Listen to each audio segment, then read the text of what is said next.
일본에서 경영의 신, 이렇게 경영의 신으로 추앙받는 사업가가 있습니다. 마스시타 전기의 창업주라고 하는데요, 마스시타 고노스케라는 분인데요, 이분은 이미 돌아가신 지가 30년이 지났지만 아직도 일본 역사상 가장 뛰어난 경영인이었다, 이런 평가를 받고 있다고 합니다.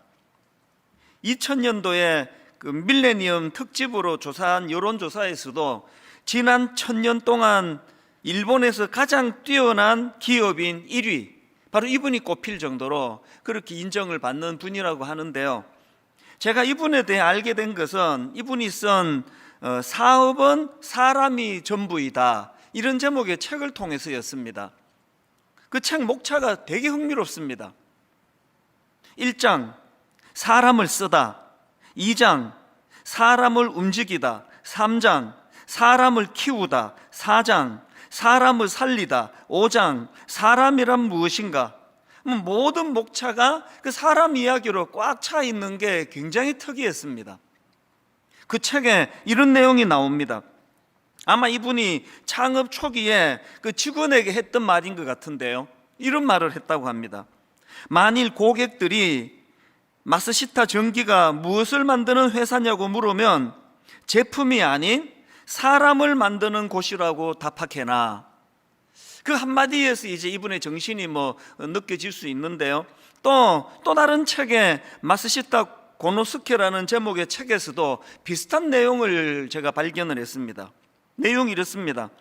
마스시타가 신입사원들에게 항상 당부하는 말이 있었다. 누군가 파나소닉은 무슨 회사냐고 물으면 이런 식으로 대답하라고 했다.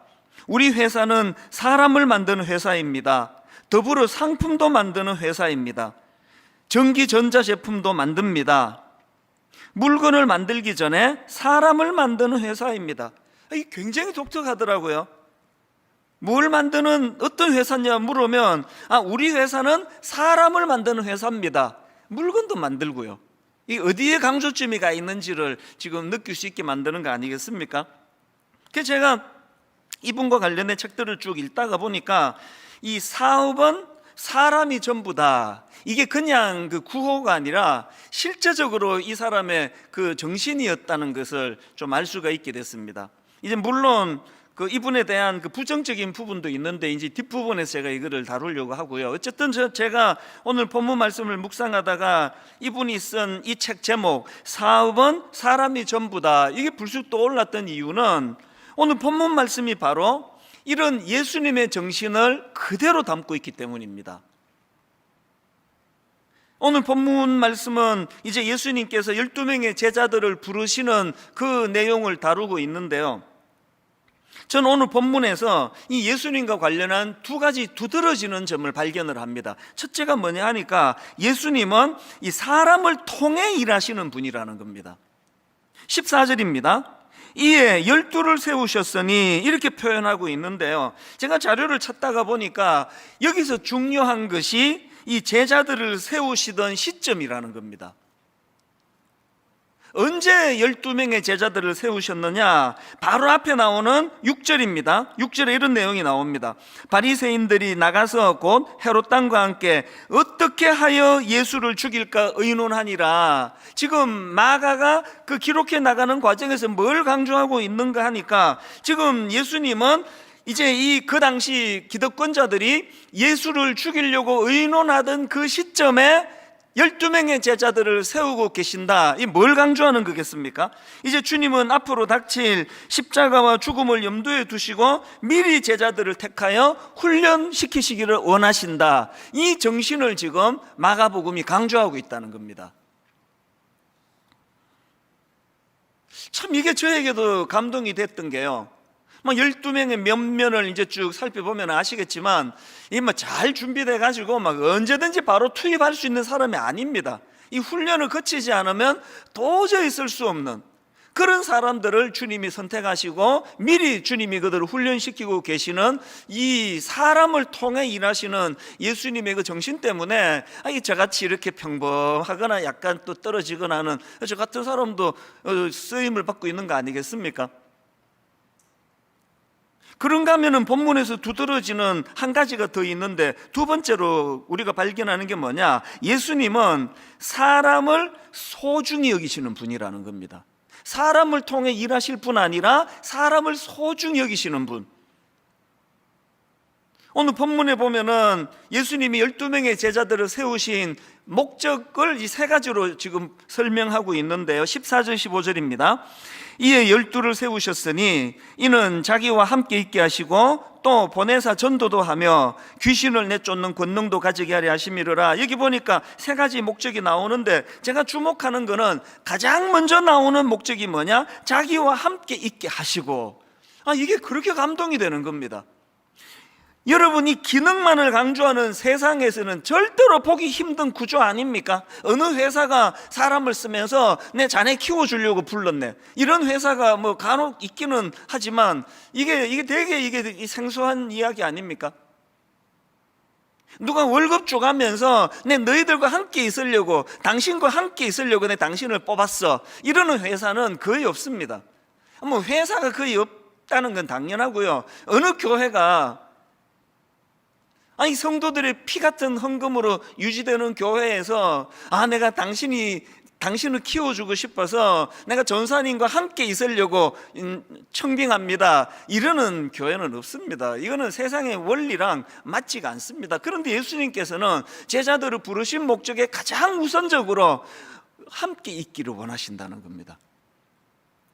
어떤 면에서는요, 이 교회가 이 세상에 이 발을 딛고 살아가다가 보니까 이 주님의 정신을 지금 자꾸 잃어버리고 있는 건 아닌가, 그런 생각을 하는 겁니다.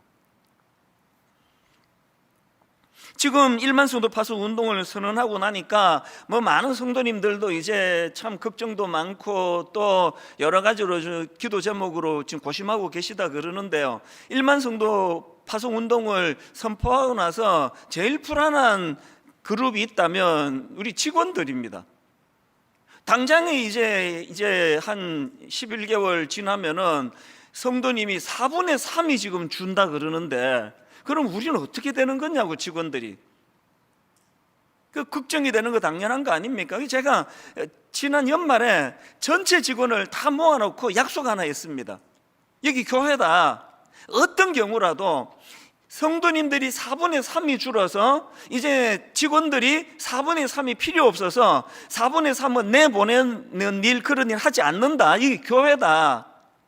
어떤 경우라도 당신들을 가장 좋은 방식으로 그렇게 잘 인도할 거니까 아무 걱정하지 마라. 제가 그렇게 약속을 했습니다.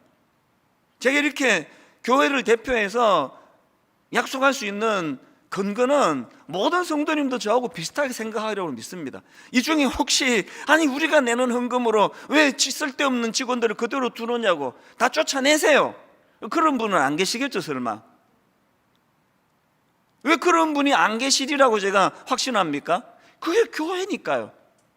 교회는 왜 그래야 됩니까? 교회는 다른 어떤 것보다 자기와 함께 있게 하시려고 하는 그 예수님의 정신이 구현돼야 되는 게 교회이기 때문 아니겠습니까? 제가 오늘 새벽에 이 말씀을 준비하다가 갑자기 우리 어머니, 우리 엄마가 자꾸 생각이 나서, 이 연세가 이제 많이 드시니까 요즘은 전화를 드려도 막 대화도 잘 옛날처럼 잘 안 되고 그래서 참 마음이 아픈데, 그렇다고 찾아뵐 수도 없고 미국에 계시니까 오늘 새벽에 참 어머니 생각이 이렇게 확 밀려오던 이유가 있습니다. 왜냐하니까요, 19년 전에 교회를 개척하고 초기에 어머니가 미국에서 전화 항상 주셔가지고 하시는 말씀이 있으셨거든요. 너같이 어른 목회도 안 해보고 또 경험도 별로 없는 또 어리숙한 이런 목사를 믿고 찾아와 주시는 성도들이 너한테 평생 은인인 줄 알아라. 그 창립 멤버들은 네가 죽을 때까지 못 갚는 그런 사랑의 빚을 진 분으로 그렇게 알고 목회해라. 그 어머니의 말씀의 요지는 사람을 귀히 여기라는 그 말씀 아닙니까? 오늘 새벽에 이 말씀을 준비하다가 왜 그 어머니가 생각났을까요? 바로 저에게 그렇게 훈계하셨던 어머니의 그 말씀이 예수님의 정신에서 나왔다는 것을 새삼 오늘 제가 자각했기 때문 아닙니까? 오늘 교회가 부흥하려면 다른 어떤 것보다 사람을 소중히 여기는 마음, 목회자들은 참 이렇게 찾아주시는 성도에 대하여 늘 감사한 마음으로 어떻게 해서든 하나라도 더 영의 양식을 먹이려고 애쓰는 그런 사람을 소중히 여기는 마음이 있어야 되고, 성도님들은 또 참 우리 목사님은 우리를 위해서 애쓰시는 분이라고 그렇게 서로가 서로를 소중히 여기는, 거기서부터 교회의 부흥이 시작되는 거 아니겠습니까? 이렇게 예수님은 이 두 가지, 사람을 통해 일하기를 원하시고 사람을 가장 소중히 여기시는 그런 정신을 가지신 분이라는 걸 우리가 알아야 되는데요, 마가복음 3장 1절과 2절에도 마찬가지입니다. 한번 보십시오. 예수께서 다시 회당에 들어가시니 한쪽 손 마른 사람이 거기 있는지라 사람들이 예수를 고발하려 하여 안식일에 그 사람을 고치시는가 주시하고 있거늘. 어떤 상황인지 아시겠죠? 지금 분위기가, 지금 그 한쪽 손 마른 장애인을 고쳐주면 막 이거를 가지고 또 막 엄청 안티들이 시비를 걸겠구나, 그런 분위기예요. 그런데 예수님은 결국 그 손 마른 장애인을 고쳐주시지 않습니까? 그리고는 하시는 말씀이 4절입니다. 그들에게 이르시되 안식일에 선을 행하는 것과 악을 행하는 것, 생명을 구하는 것과 죽이는 것 어느 것이 옳으냐 하시니, 이게 오늘 우리가 지금 놓치고 있는 거 아니냐고요. 아니, 지금 이 손 마른 장애인 하나 그냥 눈 찔끔 감고 가면은 아무런 봉변도 당하지 않으시는데, 기어이 그를 고칠 수밖에 없는 것은 이렇게 생명을 구하는 것, 사람을 살리는 것, 여기에 온통 마음이 가 계시는 예수님의 근본 정신이 여기 있었기 때문이라고 한다면, 오늘 우리들의 근본 정신은, 우리들의 중심은, 우리의 행동을 유발시키는 그 모든 근원은 어디에서 나오는 것이냐 하는 것입니다. 저는 지난 몇 주 동안에 이 한마디요, 이는 자기와 함께 있게 하시고, 이는 자기와 함께 있게 하시고, 이는 자기와 함께 있게 하시고, 이 한마디를 제가 묵상을 해왔던데, 왜 이거를 묵상하느냐, 이게 예수님의 사람을 너무나 소중히 여기시는, 그리고 이것을 통해서만이 제대로 제자 훈련이 이루어진다는 것을 아시는 정신이 담겨 있기 때문에, 제가 이 말씀을 오늘 묵상하면서 내린 결론이 하나 있습니다. 진정한 제자도란 뭐냐? 여러분, 진정한 제자도라는 것은요, 예수 그리스도의 관계 맺기가 먼저입니다. 다시 말해서 이 사명을 수행하기 전에 먼저 해야 할 일이 있는데요, 그게 예수님과의 관계 다지기입니다. 관계 다지기. 제자들이 실패한 게 이거 아닙니까? 마가복음 14장 34절에 보면은 겟세마네 동산에서 예수님이 십자가를 앞두고 너무나 지금 무거운 상황 속에 제자들에게 한 가지 부탁을 합니다. 보십시오. 베드로와 야고보와 요한을 데리고 가실새 심히 놀라시며 슬퍼하사 말씀하시되 내 마음이 심히 고민하여 죽게 되었으니 너희는 여기 머물러 깨어 있으라 하시고, 뭘 부탁하시는 겁니까? 함께 있어달라는 거 아닙니까? 함께 기도하자는 거 아닙니까? 아니, 예수님이 무슨 군대를 모아달라 그랬습니까? 나 대신 죽어달라 부탁을 하기를 했습니까? 함께 있어달라는 거 아닙니까? 이거를 묵상한 게 그 제자들 아닙니까? 그래서 결국은 14장 50절 제자들이 다 예수를 버리고 도망하니라. 요즘에 이제 일만수도 파송운동 30개 교회 예비 담임 목사님들 이제 모임을 종종 가지거든요. 한 열흘 전쯤일 겁니다. 제가 줌으로 회의하다가 갑자기 버럭 제가 왜 그랬는지 몰라요. 목사님들이 하나님 앞에, 사람 앞에 의리가 없는 거 아십니까? 이 이야기를 제가 너무 크게 하고, 그 15 외부에서 피택된 청빙된 목사님들은 또 저를 잘 모르실 텐데 그날 굉장히 놀랐을 거예요. 근데 왜 그랬을까 생각해 보니까요, 오늘 우리 목회자들이 신학 공부하고 교리를 가르치고 여러 가지를 해야 되지만 우리가 해야 되는 건 먼저 하나님 앞에 의리를 지키는 거예요. 이 12제자를 보면서 제가 버럭 소리가 나올 것 같아요. 아니, 주님은 자기들에게 어떻게 사랑으로 섬겼는데 3년을 어떤 정신으로 그들을 지도해 주셨는데 뭘 요구했길래 같이 있어 달라는데, 중보기도 좀 해달라고, 기도 좀 해달라고 부탁하시는데, 여러분, 예수님이요, 그 사람을 소중히 여기시는 그 정신이 아니었으면요, 예수님은 이제 이것들 데리고 하는 제자 훈련 실패다, 다 헛고 내 새로 뽑아가지고 내 새로 훈련할 거라 그랬었을 텐데, 여러분 아시잖아요. 부활하신 주님 그 참 눈물 나는 그 이야기 아시잖아요. 여러분, 예수님께서 부활하신 직후에 맨 먼저 나오는 말씀이 마가복음 16장 7절입니다. 가서 그의 제자들과 베드로에게 이르기를 예수께서 너희보다 먼저 갈릴리로 가시나니 전에 너희에게 말씀하신 대로 너희가 거기서 배우리라 하라 하는지라. 이거 눈물 나는 이야기 아닙니까? 박윤만 교수님이라는 분이 쓴 책에서 이 부분을 설명하는 걸 보고 마음이 울컥하는 대목이 있었습니다. 잘 들어보세요. 마가복음의 제자도의 완성은 제자들이 예수님을 온전히 따르게 되었다는 것보다 예수님이 다시 그들을 제자로 부르시고 받아주셨다는 점을 강조하는 데 있다. 이게 왜 울컥했겠습니까? 여러분, 성경이 오해하시면 안 됩니다. 결국 그들이 예수님의 가르침을 따라 온전한 제자가 되었다, 이거를 강조하는 포인트가 아니고요, 그렇게 그냥 의리도 없고, 저를 봐도 그렇고, 참 이 목사님들이 의리가 없으면 되겠습니까? 참 왜 의리가 없습니까? 그냥 손에 들려진 뭐 얻을 거 고기에만 관심이 있으니까 계산 끝나고 나면은 그냥 확 얼굴을 돌리고 확 관계를 그냥 정리해버리고, 이런 제자들이 성숙해졌다는 걸 강조하는 게 아니라, 이런 정말 의리라고는 눈 씻고 보기 어려운 미숙한, 그리고 그냥 믿음이 하나도 없는 제자들이지만 부활하신 주님께서 그들을 다시 제자로 부르시고 받아주시는 것, 이게 지금 성경이, 마가복음이 강조하고 있는 포인트라고 한다면, 저는 이 내용을 보면서 요한복음 13장 1절이요, 유월절 전에 예수께서 자기가 세상을 떠나 아버지께로 돌아가실 때가 이런 줄 아시고 세상에 있는 자기 사람들을 사랑하시되 끝까지 사랑하시니라. 눈물 나는 대목이에요. 제가 내 후배 어느 목사가 진짜 의리 되게 없더라, 그냥 어떻게 저렇게 그냥 계산적으로 내게 다가오느냐, 이런 것 갖고 내가 화를 내면 저는 양심불량이에요. 그 맨 앞에 서 있는 게 저 아니겠습니까? 주님이 끝까지 사랑해 주시는 그 사랑이 없었더라면 얼마나, 제가 목회자가 되기로 결정한 신학교 입학하고 31년 동안에 정말 끝까지 사랑하시는 주님의 사랑이 아니었으면 탈락, 12번도 더 탈락했을 게 저예요.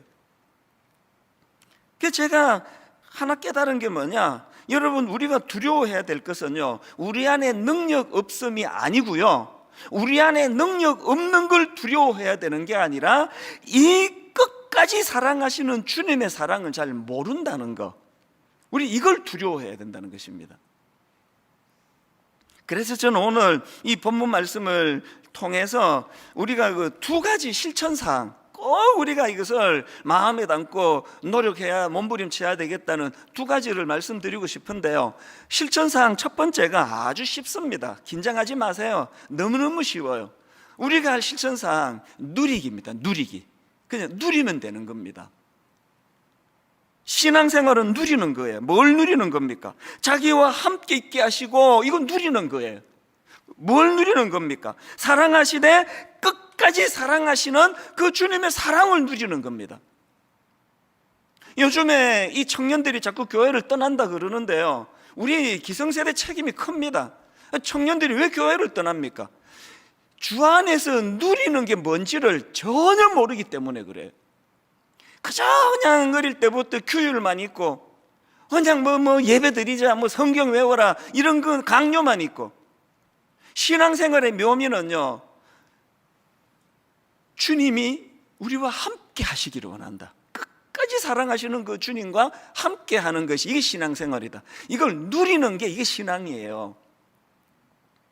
저는 새벽이 너무 좋거든요. 요즘에 일만소도 파송 운동을 앞두고 있으니까 주님이 이 시간을 더 소중히 인도해 주시는 것 같아요. 하루 일과 중에 새벽이 그전만 아주 일찍 자요, 일부러. 저에게 저녁이 없습니다. 8시에도 자고 9시에도 자고, 어떨 때는 뭐 7시에 뭐 쓰러지듯 자고, 그 요즘에는 뭐 1시에도 일어나고 2시에도 일어나고. 새벽 기전 너무너무 좋아요. 한 번은 제 아내에게 이런 말을 했습니다. 난 당신보다 새벽이 더 좋아. 사실 전 제 아내를 진짜 사랑합니다. 뭐 우리 애들이 다 알아요. 그래서 제가 난 네 엄마 없이 못 사는 거 알지? 그래서 우리가 다 힘을 합해가지고 엄마 건강하도록 우리가 도와야 돼. 이 말은 내 진실이에요. 진심입니다. 그런 제가 제 아내보다 난 새벽이 더 좋다고 이야기해요.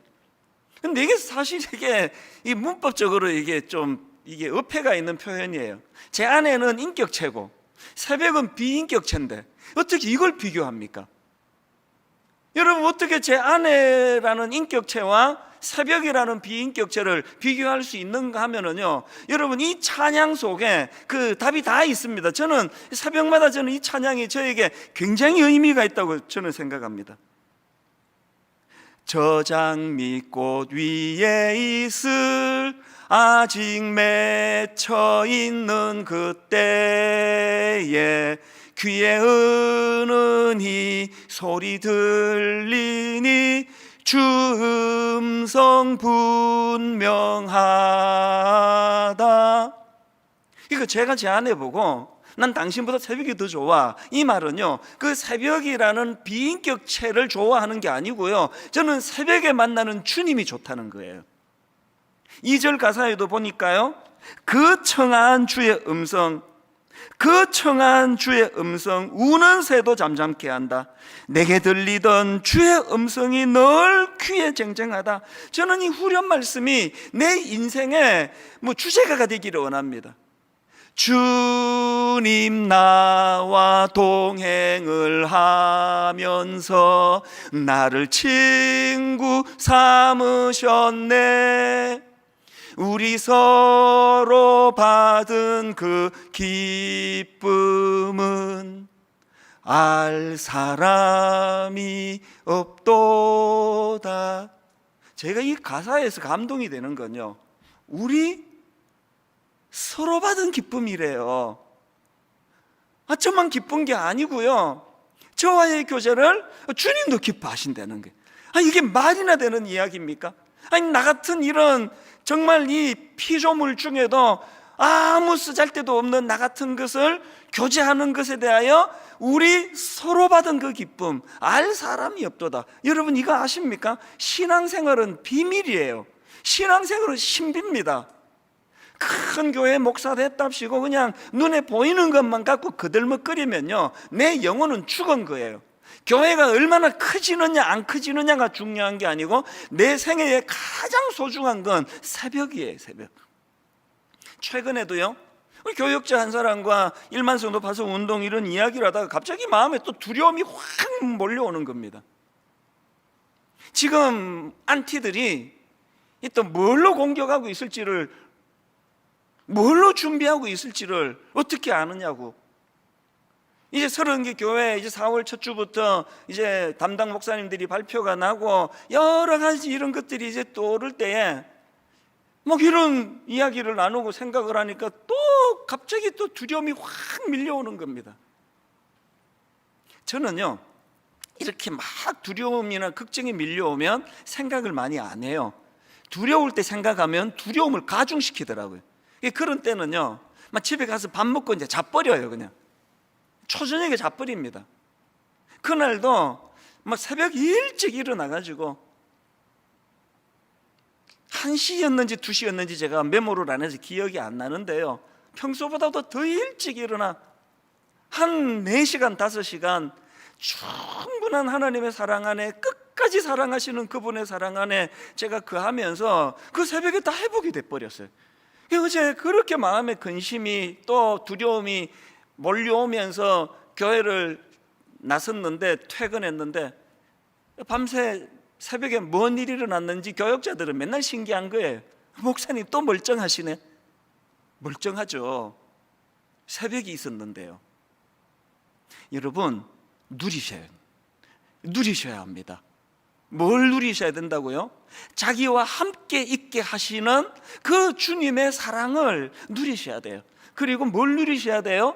사랑하시되 끝까지 사랑하시는 그 제자들의 하는 행실로 봐서는 그냥 그 이유로 이런 다 성경에서 다 빼버리라 이것들. 근데 부활하신 주님이 가장 먼저 마음을 두고 찾아가시는 대상이 바로 그 실패한 제자들. 여러분, 그 주님의 사랑의 잣대로 저를 사랑하시고 있다는 거, 이걸 누리지 못한다면 무슨 재미로 신앙생활을 하시겠냐고요.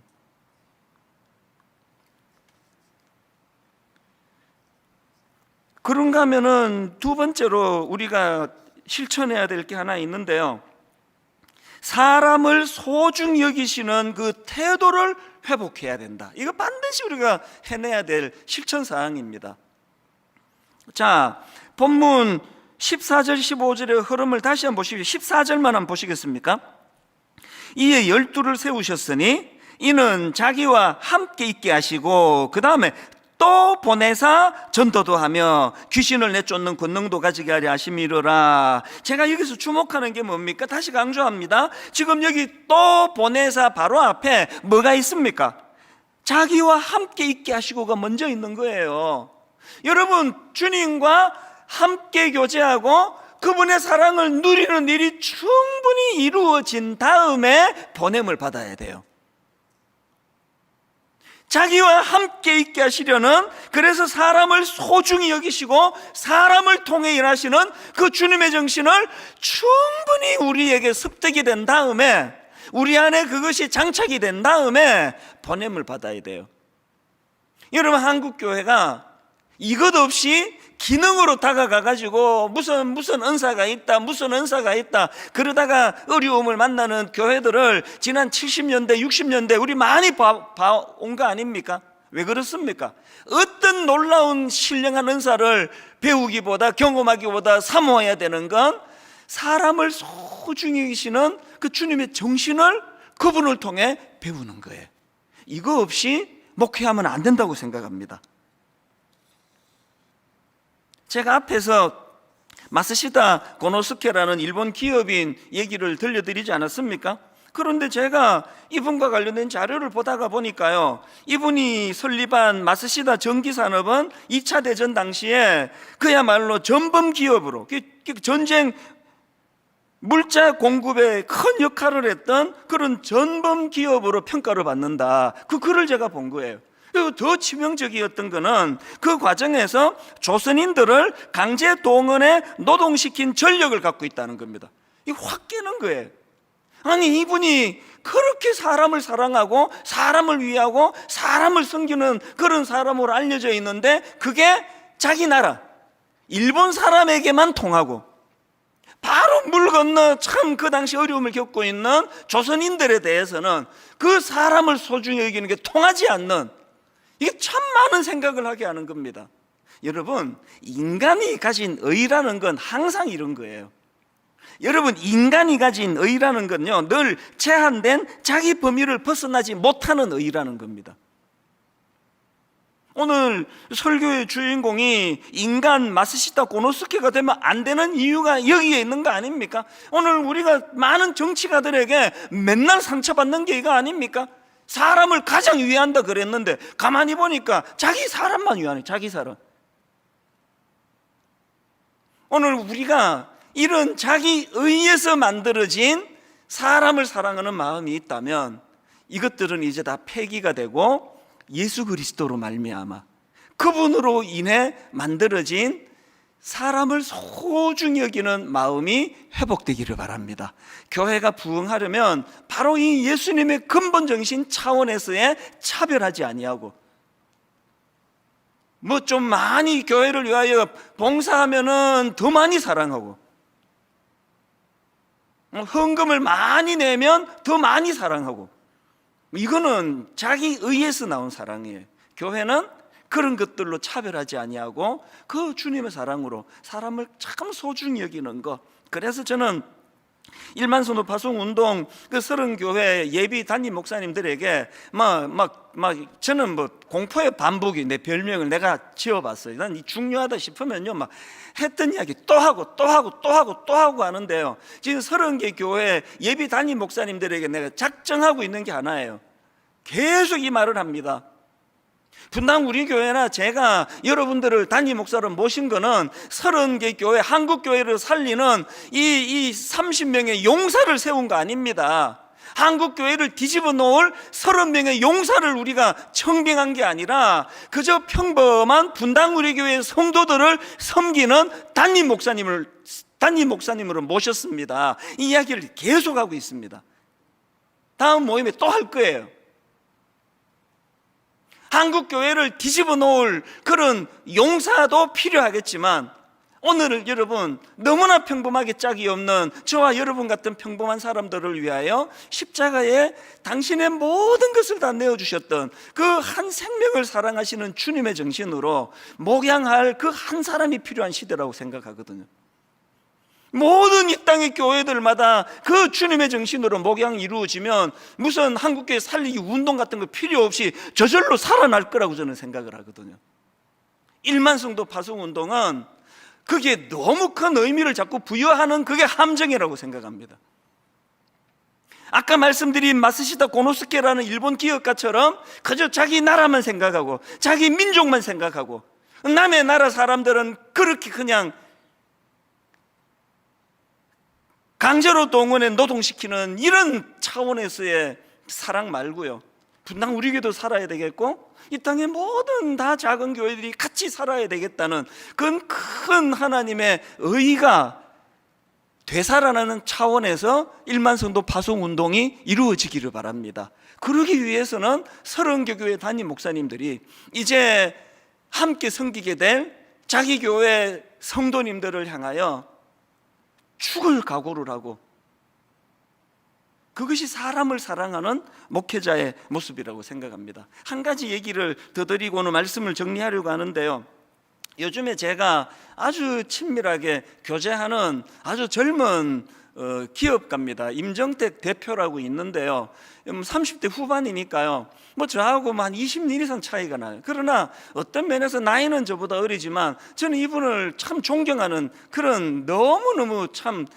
귀한 청년이에요.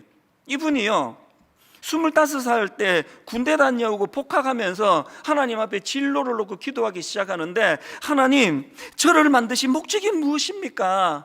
이 대단한 거 아닙니까? 25살 청년이 하나님 저를 만드신 목적이 무엇입니까? 이것을 가지고 하나님께 매달려 기도했는데요, 하나님께서 그 기도의 응답으로 성경 한 구절을 주셨어요. 그게 마태복음 25장 40절입니다. 임금이 대답하여 이르시되 내가 진실로 너희에게 이르노니 너희가 여기 내 형제 중에 지극히 작은 자 하나에게 한 것이 곧 내게 한 것이니라. 이 청년이 이 말씀을 붙잡고 하나님께 기도하기 시작했는데 참 귀한 게요, 그게 머리에서만 이론으로 작동되는 게 아니라 이 약자에 대한 생각을 하면서 장애인을 생각한 겁니다. 그래서 이 청년이 무려 6개월 동안에 수많은 장애인들을 만나고 교제하고 또 그들과 대화하면서 너무 중요한 걸 하나 깨달았는데, 그게 뭐냐 하니까 이 장애인들이 장애 때문에 일을 못하는 게 아니라 자기가 가진 강점을 훈련받을 기회가 없고 또 일할 기회가 없어서 그렇다. 그래서 이 청년이 놀라운 결심을 해요. 사회적 기업을 창업하고요, 그리고 히즈빈즈라고 하는 이름의 카페 한번 검색을 한번 쳐보세요. 히즈빈즈. 그 카페에서 일하는 바리스타는 모두가 다 우울증, 또 정신분열증 이런 병을 앓는 정신장애인들이에요. 또 진짜 놀라는 거는 이런 꿈을 꿀 때가 대학교 2학년 때인데요, 기독교 학교라고 하는 한동대학교를 다녔는데 그 학교 기도실에서 이것을 가지고 눈물로 꿈을 꾸며 하나님 앞에 기도하고요, 정말 놀라운 거는 제 학생이 총장님과 교수님들을 설득해가지고 총장님을 설득해서 도서관 3층에다가 학교 캠퍼스에 학생이 15평의 공간을 얻습니다. 그리고 거기에 카페를 아까 말씀드렸던 그런 정신분열증, 우울증 이런 장애인들을 바리스타로 해가지고 오픈을 하는데요, 제가 알기로 오픈 첫날부터 오늘까지 학기 중에 줄을 서지 않으면 먹기 힘든 맛있는 커피를 만드는 카페를 만들었는데 지금 22호점까지 갔습니다. 제가 이 형제랑 근래에 교제를 하면서 감동을 받는 건요, 교만한 게 없어요.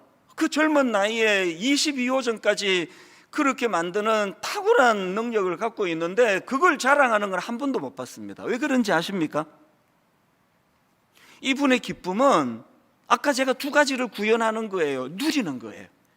하나님께 기도하고, 하나님께 꿈을 의뢰하고, 하나님이 어떻게 일하시고, 그 누림이 먼저 있으니까. 그래서요, 요 근래에 이 주일 설교가 마치면 꼭 연락이 와요. 목사님, 지난번 그 설교에서 하나님이 제게 이런 도전을 주셨습니다. 지난번 그 설교에서 내가 이런 꿈을 내가 다시 갖게 됐습니다.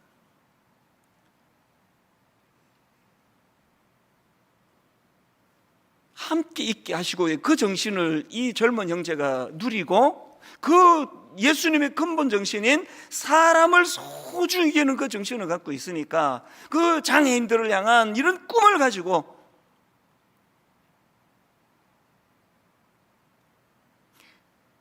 브래넌 매닝이라는 분이 이런 말을 했는데 내용을 한번 들어보십시오. 이 세상에서 무신론을 부추기는 가장 큰 요인은, 입으로는 예수님을 고백하고 문 밖에 나가 삶으로는 그분을 부인하는 그리스도인들이다. 오늘 여기에 좀 찔림이 있는 분이 계시면 좋겠습니다. 여러분, 지금 무신론을 부추기는 가장 큰 요인이 뭐냐? 입으로는 예수님을 고백하고 문 밖에 나가 삶으로는 그분을 부인하는 그리스도인들이다. 믿지 않는 세상 사람들은 이런 사실에 놀라워할 뿐이다. 결론을 맺으면서요, 제가 앞에 마스시다 고노스케의 그 책을, 사업은 사람이 전부 다, 그 책 서평을 제가 읽었는데 어떤 분이 그 서평을 쓰는데 박노해 시인의 다시라는 시를 인용해 놨더라고요. 이 유명한 시 아시죠? 희망찬 사람은 그 사람이 희망이다. 길 찾는 사람은 그 자신이 새 길이다. 참 좋은 사람은 그 자신이 이미 좋은 세상이다. 사람 속에 들어있다. 사람에서 시작된다. 사람만이 희망이다. 사람들은요, 이런 시 엄청 좋아해요. 저도 좋아해요. 막 받아 적고 그래요. 저도 받아 적었습니다. 그런데 제가 이 시를 읽으면서 저에게 너무나 도전되는 자극적인 질문을 제 스스로에게 던졌습니다. 사람만이 희망이라고 이런 말을 네가 참 좋아하는데, 이찬수 목사, 너 진짜 사람이 희망이냐?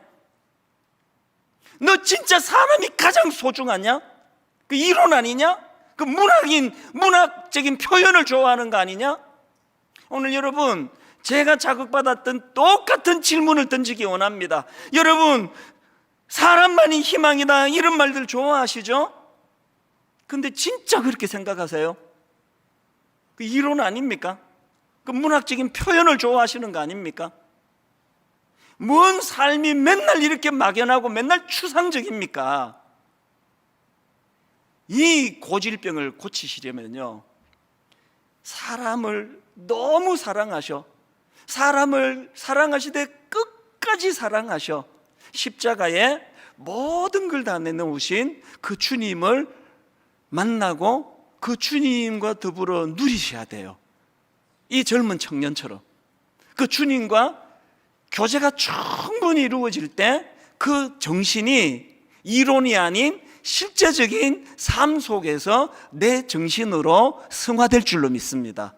그래서 교회가 다시 한번 주님의 그 정신으로 돌아와 사람을 소중히 여기고, 사람을 너무너무 사랑하고, 사람을 소중히 여기고, 사람을 너무 사랑하는 이것이 회복이 된다면 교회는 회복될 줄로 믿습니다. 오늘 이 설교를 저는 이 찬양으로 다 녹일 수 있다고 생각합니다.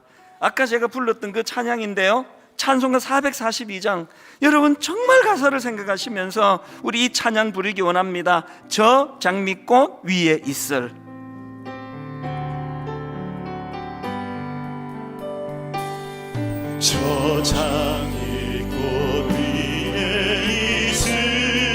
가지 맺혀 있는 그때에 귀에 은은히 소리 들리니 주 음성 분명하다.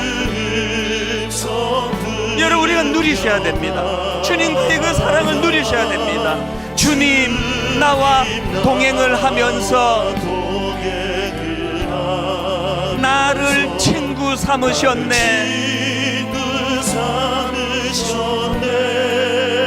우리 서로 받은 그 기쁨은 알 사람이 없도다. 그 청아한 주의 음성, 우는 새도 잠잠케 한다. 내게 들리던 주의 음성이 늘 귀에 쟁쟁하다.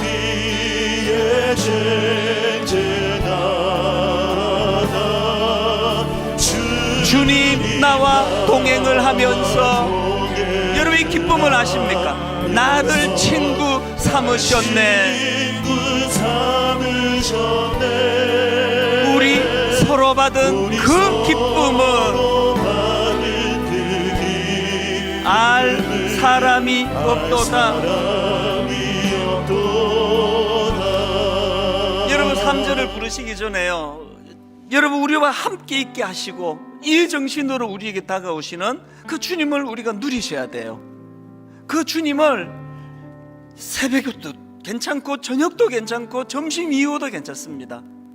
그 주님을 우리가 누리셔야 돼요. 그래야 이 세상에서 받은 상처가 치유가 돼요. 이 세상은요, 내가 가진 그 무엇에만 관심을 가지고 있지 내 존재에 관심을 갖고 있지 않습니다. 그래서 맨날 상처를 받는 거예요. 얻어먹을 거 다 얻어먹으면 얼굴 돌리는 게 세상이고, 교회에서도 그런 모습을 가끔씩은 보게 되는 거 아닙니까? 그래서 상처받는 거 아닙니까?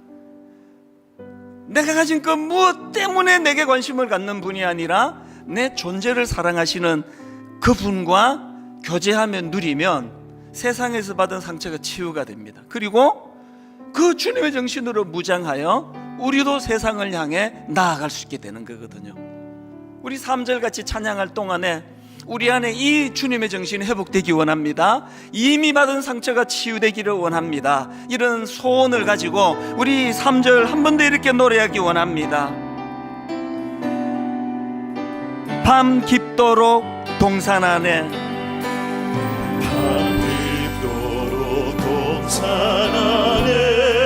주와 함께 있으려 하나. 괴로운 세상에 할 일 많아서 날 가라 명하신다. 여러분, 우리가 마음껏 누리게 될 이 놀라운 축복, 주님 나와 동행을 하면서 나를 친구 삼으셨네. 우리 서로 받은 그 기쁨은 알 사람이 없도다. 우리 2절 찬양 다 자리에서 일어나셔서 가사를 기억하며 그 청아한 주의 음성 여러분 누리셔야 합니다. 우는 새도 잠잠케 한다. 여러분 진짜 누리셔야 합니다. 내게 들리던 주의 음성이 늘 귀에 쟁쟁하다. 우리가 찾아야 될 그 기쁨, 주님 나와 동행을 하면서 나를 친구 삼으셨네. 우리 서로 받은 그 기쁨은 알 사람이 없도다. 오늘 이거 하나 붙잡고 기도하면 좋겠습니다. 우리 서로 받은 그 기쁨은 알 사람이 없도다. 아버지, 누리게 하여 주시옵소서. 날 너무너무 사랑하시는, 내 존재를 너무나 사랑하시는 그 주님의 사랑을 누리게 하여 주시옵소서. 그리고 두 번째 기도 제목이 있다면, 하나님, 그렇게 치유된 내가 주님의 정신으로 무장이 되어 나도 세상의 사람들을 대할 때 그가 가진 그 무엇 때문에 접근하는 세상적인 모습이 아니라 그 존재를 사랑하기 원합니다. 그 존재를 사랑하는 마음이 회복되기를 원합니다. 오늘 주신 말씀 가지고 합심해서 우리 통성으로 같이 기도하시겠습니다. 같이 기도하시겠습니다. 살아계신 하나님 아버지, 오늘 하나님 아버지, 제자들을 세우시면서 우리와 함께 있게 하시고, 우리와 함께 있게 하시고, 이 주님의 마음이 우리 안에 회복되기를 원합니다. 하나님 아버지, 우리는 하나님의 은혜 안에 거하고 함께 있게 하시고 그 주님과의 깊은 교제로 저희들의 삶이 될 수 있기를 원합니다. 무장되지 아니하고 그렇게 부름받아 나가지 않기를 원합니다. 끝까지 사랑하시는 하나님의 그 우리를 마음과 너무나 하나님의 그 은혜를 사랑하시고 누릴 수 있는 자리로 우리 존재를 귀히 여겨주시고 인도하여 주시고 하나님 그 제자들의 불신앙과 배신과 를 누리며 사람이 귀하다, 가장 예수님이 필요로 하던 그 시간에 함께 있기를 거부했던 그 제자들의 나약한 믿음 가운데에도 부활하신 주님, 그들을 찾아 만나주시는 그 주님을 하나님 우리가 기억하며 감사를 드립니다. 아버지 하나님, 하나님의 그 정신과 하나님 그 마음이 우리 안에 회복되게 해주시고 그 은혜를 누리며 나와 함께하는 사람을 귀하게 내 존재를 귀히 여기기보다 내가 가진 그 무엇을 보고 다가오는 이 세상에서 그런 상처들이 이 주님의 사랑 안에 주님과 교제하는 그 안에서 치유가 일어나게 하여 주시옵소서. 회복이 일어나게 하여 주시옵소서. 그리고 우리도 꿈을 가지고 달려갈 수 있도록 인도하여 주시옵소서. 사람을 대하는 태도를 변화시켜 주시옵시며 아버지 하나님 그 은혜로 하나님의 그 사랑으로 치유되고 변화됨으로 말미암아 온전히 하나님 믿음으로 달려가며 사명으로 달려가게 하여 주시옵소서. 내 안에 거하라, 나도 너희 안에 거하리라. 가지가 포도나무에 붙어 있지 아니하면 스스로 열매를 맺을 수 없음 같이 너희도 내 안에 있지 아니하면 그러하리라. 하나님 아버지, 오래 예수 믿었지만 이 사랑을 누리지 못했음을 다시 한번 발견했습니다. 깨달았습니다. 신앙생활이 그저 피곤하고 신앙생활이 그저 무미건조한 결정적인 원인이 있다면 이 끝까지 사랑하시는 주님의 사랑을 누리지 못하는 데서 기인했음을 자각시켜 주시니 감사합니다.